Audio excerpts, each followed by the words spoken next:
It's the Happy Families podcast. It's the podcast for the time-poor parent who just wants answers now. If we're saying that we have these buttons or we have these triggers, what we're actually doing is we're giving away our power to anyone or anything that pushes those buttons or pulls those triggers. And now here's the stars of our show, my mum and dad. Every now and again I hear a phrase come out of the mouths of parents that makes me think, I've got to do a podcast about that. And I heard it again recently. Hello, this is Dr. Justin Coulson. I'm the founder of happyfamilies.com.au. I'm here with Kylie, my wife, mum to our 6 kids. I have a quick question for you. Now, for anyone who can't see, which is everyone listening to the podcast, I'm poking you right now. Poke it. No, don't poke me there. That's not... You pushed my buttons. Oh. I wasn't expecting you to poke me back. I was going to ask how it felt for me to poke you. And then you started poking me back. And you went for my nose and then for my neck. They're uncomfortable places to be poked. I didn't appreciate that. I was just poking your leg. Did I push your buttons, did I? So our words create our world. Do you like that? Our words create our world. Oh, you must have a PhD. Oh, stop it. I can't believe that you pulled that one out. So you're really trying to push all my buttons today, aren't you? We use this phrase all the time, and the words that we use actually create our reality. We literally have the capacity to create the way we feel, the way we're doing, just by the words we use. And I keep on hearing this phrase. I've used it myself. I know you've used it. Speaking about children, parents will often say they just know how to push my buttons. It's interesting. Last week we actually had a conversation on Tuesday about the power that words have. And it just reminds me of that. So often there are things that we say that create the very thing that we don't want. Yeah, it becomes a self-fulfilling prophecy. Yeah. Oh, gee, I really hope this doesn't happen. And we focus on it so much that it becomes the reality. Yeah. And it's funny, over the last couple of weeks, we've had a little bit of a shift in our family, and our eldest daughter needed to rehome her dog. And yes. So background for people who missed this, years ago, like 4 or 5 years ago, our daughter broke up with her boyfriend.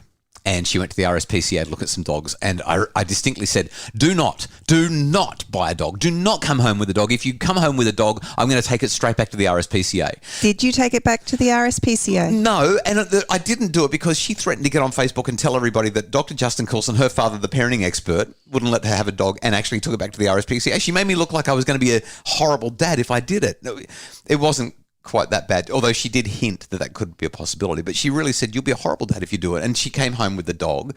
And for the last however many years, 4 or 5 years, this dog has lived with us until we couldn't have the dog living with us anymore. Lived with her in-laws because she's married and has a husband, and his parents took on the dog for a little while. Lived with friends, lived all over the place.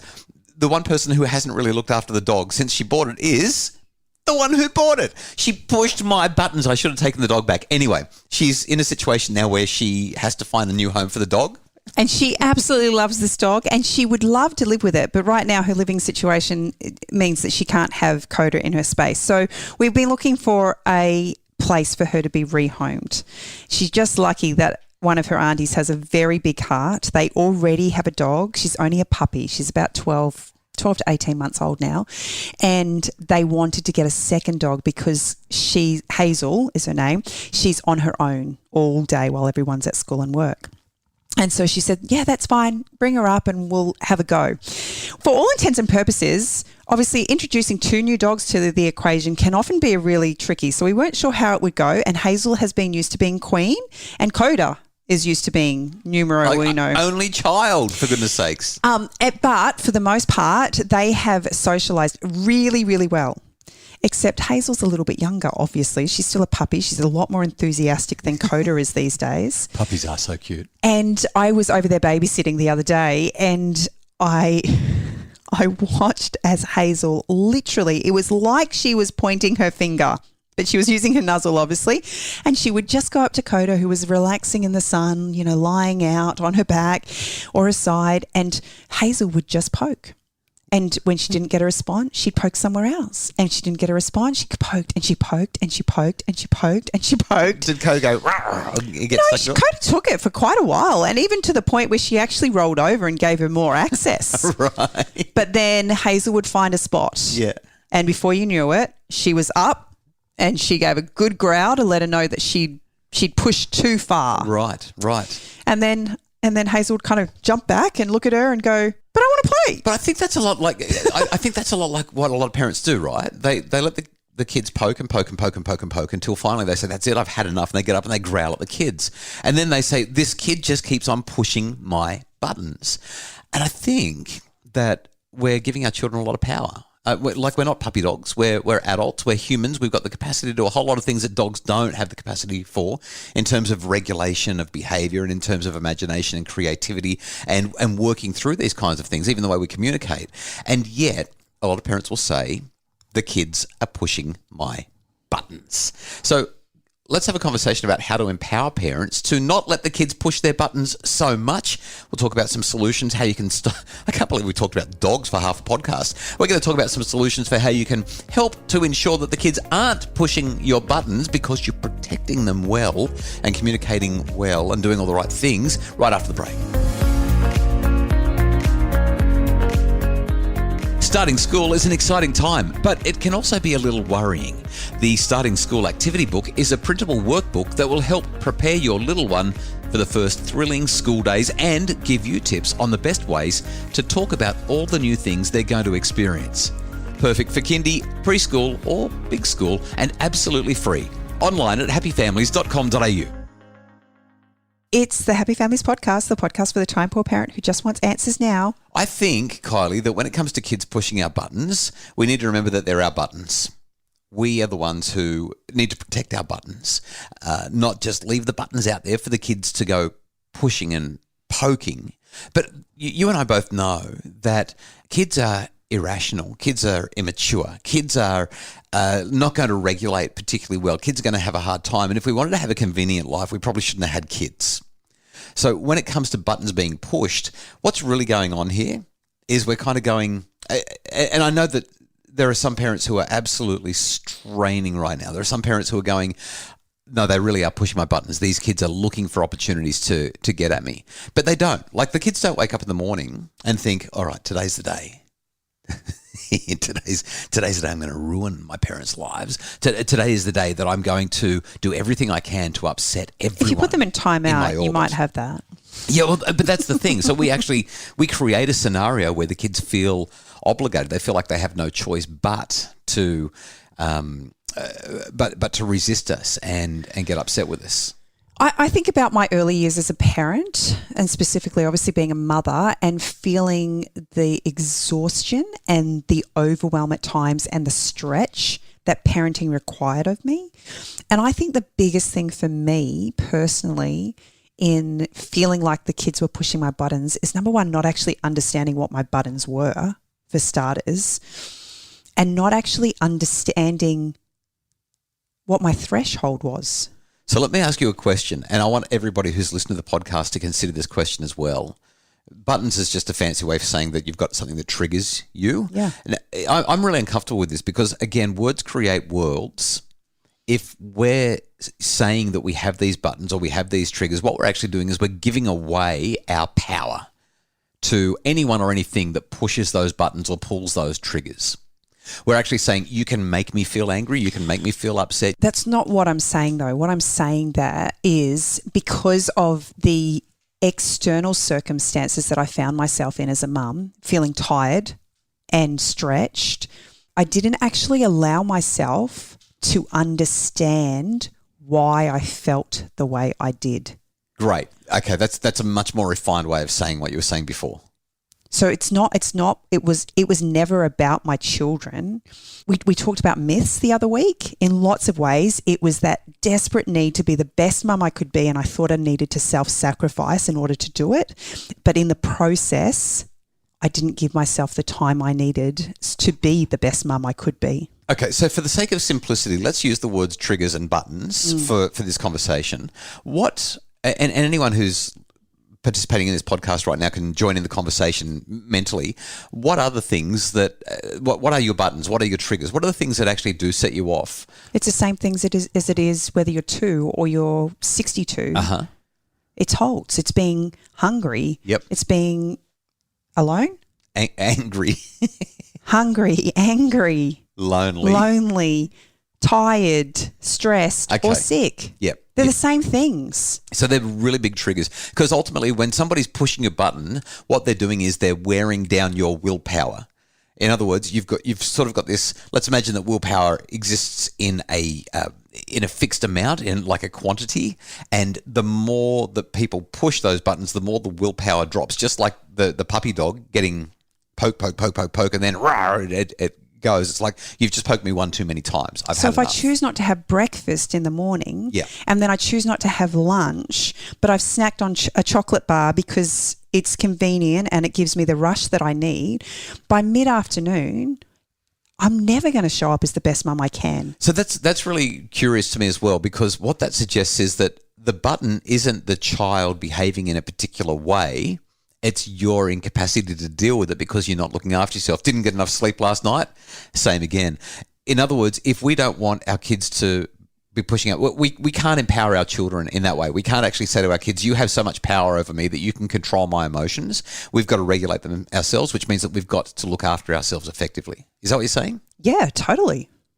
That's great, because that's where I was going to go. I wanted to just highlight that we need to set ourselves up to succeed, not to fail, which means that to the extent that it's possible, we want to minimize the overwhelming stresses in our lives. We want to make sure we're sleeping enough, eating right, doing all the stuff that we know we're supposed to.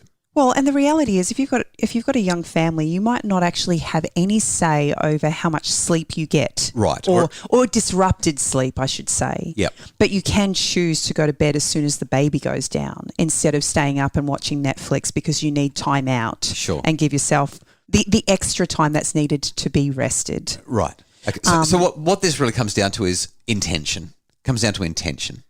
Yeah, there are lots of factors in a day-to-day life of a mum that you don't actually have control over.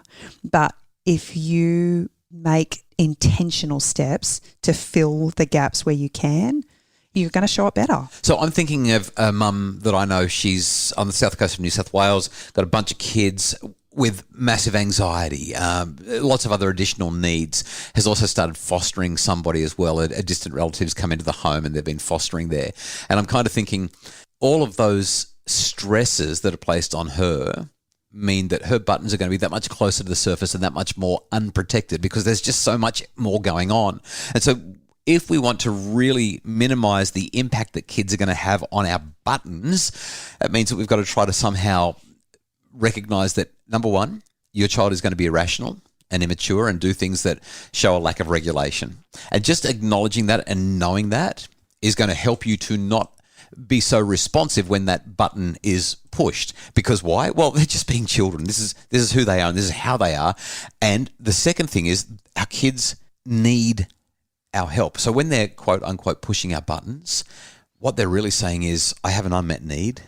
I need some attention. I need some focus. I need some connection. I need something from you. Maybe I'm not feeling safe and I'm making sure that I get that safety from you. I wish I understood this concept as a young mum as well as I do now. But when our children's emotions are really big, what they actually need is a safe harbour with which they can express those emotions. And that means that they need our calm more than ever before in that space, because when we lose it while they're losing it, it's like we've literally left them out at sea. They're in a choppy, stormy sea and nothing feels safe. There's a formula called the WIN formula that I talk about every now and again. WIN stands for wonder, imagine, notice. When your children are, again, quote unquote, pushing your buttons, you can use WIN as a formula to get curious, not furious. And I think this is really the solution to kids pushing buttons, is to step back, create a bit of distance and say things like, I wonder, or I imagine, or I notice. That's the WIN formula, wonder, imagine, notice. And you can finish the sentence, I wonder what's been going on for you today. You seem to have ants in your pants. You seem to be really excited. You seem to be really stressed. You seem to be really tired. I wonder what's happened for you today. Or I wonder why you're enjoying niggling me so much. What if I turn around and I tickle you? Will that be... So I wonder is a way that you can start to think out loud about the emotions that you're seeing in your child. I imagine you must be so hungry, or I imagine you must be so bored, or I imagine you must be so... And again, we're stepping into their emotions. This is how we kind of move into the emotion coaching process. I notice that every time I ask you to do something today, you're getting frustrated and annoyed and you just wish that I would leave you alone. I notice that. And so we use these phrases, I wonder, I notice, I wonder, I imagine, I notice, to get curious, not furious. And I think that when our kids are pushing our buttons, if we can use those phrases, it's going to make a difference. I have one other idea that I want to share, and that is when our kids are pushing our buttons, what would happen if we recruited them to our team? What if they were pushing our buttons while we're trying to get the house tidy, the room clean, the dinner cooked, family in the car or whatever, and we said, wow, let's work together on this. What if we could recruit them to join us in the activity that we're doing? We could probably get them onto our side, and all of a sudden our buttons are not being pushed anymore. It's interesting. I shared last week on the I'll Do Better Tomorrow episode in relation to Emily and how I had to slow down. She had an emotional outburst. It was bigger than Ben-Hur, and just slowing down and stopping. And so sometimes it will be a matter of involving our kids in what we're doing, but other times it will actually be letting go of the agenda. Right. And stopping and kind of just taking the time to be calm with each other. That can reset and do what, help you to move on. So the take-home message from this really is that it's up to us whether or not the kids push our buttons, or let me rephrase, they can push all the buttons they want. It's up to us how we'll react. I know that when my buttons are being pushed and I've got an audience, when there's people who can see me, I'm very, very patient. I can put a smile on my face. I can love my kids like crazy, even though they're driving me up the wall. And when I'm on my own and I'm exhausted, I'm tired and I've got an agenda and I've got my own stuff that I have to do, they're pushing my buttons, I can respond in a very, very different way. So it's really up to us. Our kids either push our buttons or they don't, and that's kind of irrelevant. It's what we do when those buttons are pushed. Do we give our kids that much power over us, or do we take the power back, decide, and start to tune into them and wonder, imagine, or notice why they're pushing those buttons in the first place? The Happy Families podcast is produced by Justin Rulon from Bridge Media. Craig Bruce is our executive producer. If you'd like more info about making your family happier, we would love for you to join us on our Facebook page, Dr. Justin Coulson's Happy Families, or at happyfamilies.com.au.